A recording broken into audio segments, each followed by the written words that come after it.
Welcome to Himalayan Public School Hanspura Aurangabad Bihar. Himalayan public school Hanspura Aurangabad Bihar में आपका स्वागत है।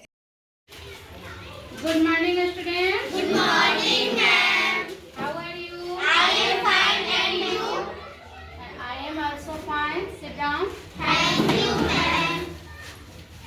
आज व्याकरण का नया और एक इम्पोर्टेंट चैप्टर हम लोग पढ़ने जा रहे हैं, विराम चिन्ह। इंग्लिश में इसे पंक्चुएशन मार्क्स कहते हैं। इतना इम्पोर्टेंट यह टॉपिक है कि ना बल्कि हिंदी, केवल हिंदी नहीं, किसी भी भाषा में विराम चिन्ह पंक्चुएशन मार्क्स का प्रयोग करना अति आवश्यक है और इसके बिना वाक्य विपरीत भी हो सकता है, अर्थ का अनर्थ भी हो सकता है और हमारे एग्जाम में हमारे मार्क्स भी कर सकते हैं। तो आइए सबसे पहले हम जानते हैं कि विराम चिन्ह है क्या। विराम का शाब्दिक अर्थ क्या है? आराम, विश्राम या रुकना।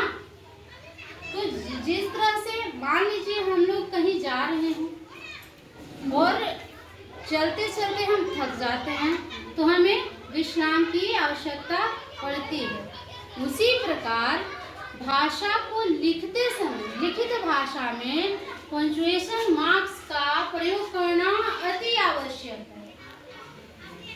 जैसे विराम, एक मिनट मैं एक लिंक कर दे रही हूँ उदाहरण।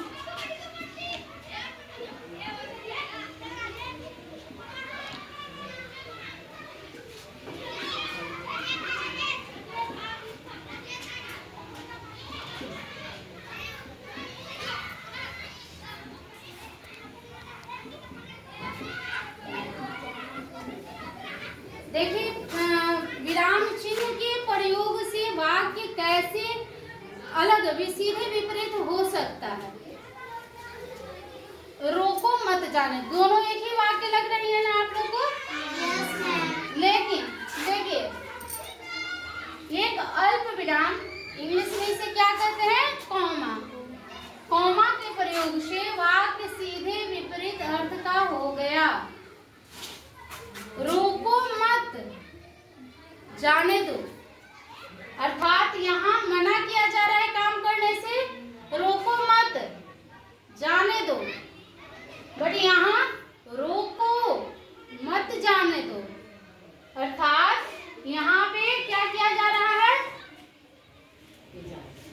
यहाँ पर रोको मत जाने दो, अर्थात क्या करने के लिए, काम करने के लिए कहा जा रहा है कि रोको मत, उसको जाने दो।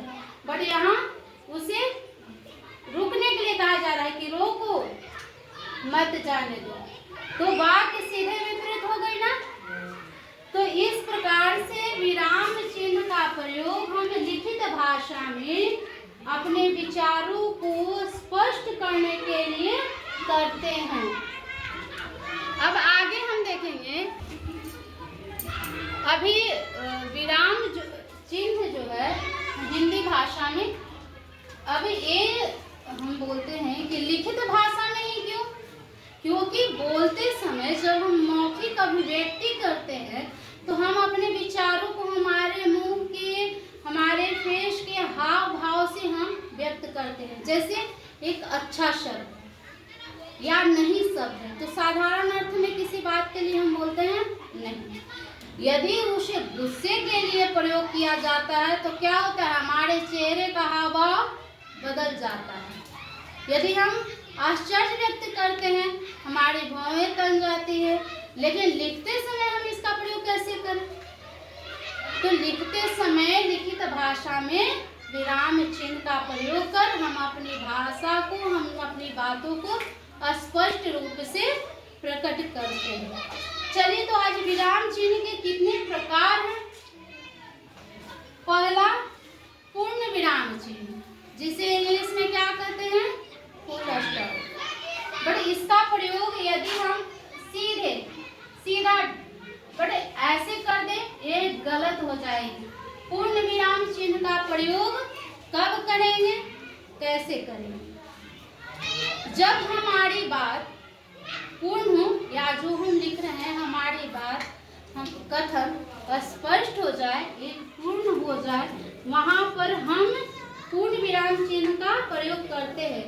वाक्य चाहे छोटा हो या बड़ा, लेकिन विराम चिन्ह हमेशा वाक्य के अंत में ही आता है। जैसे मान लीजिए हमने लिखा रमेश घर जाता है,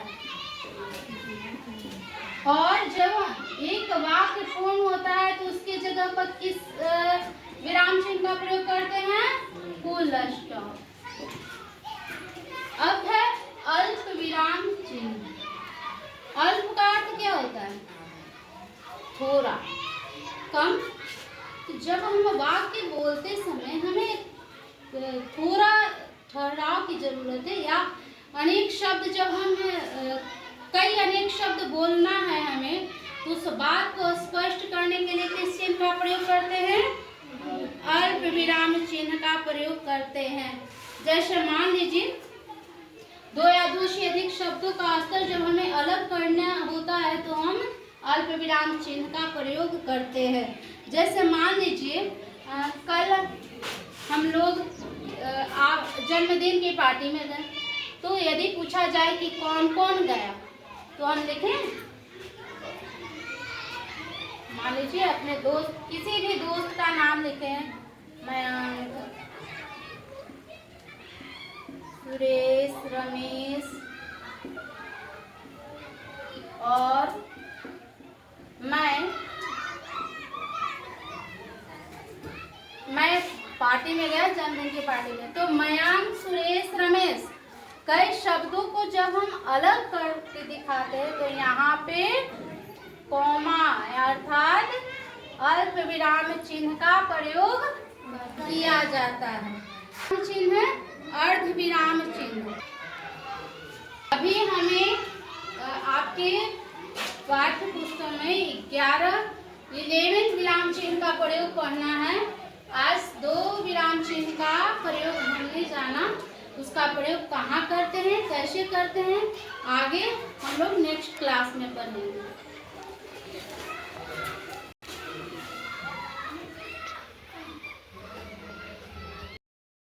thank you for watching the video. Please subscribe to our channel.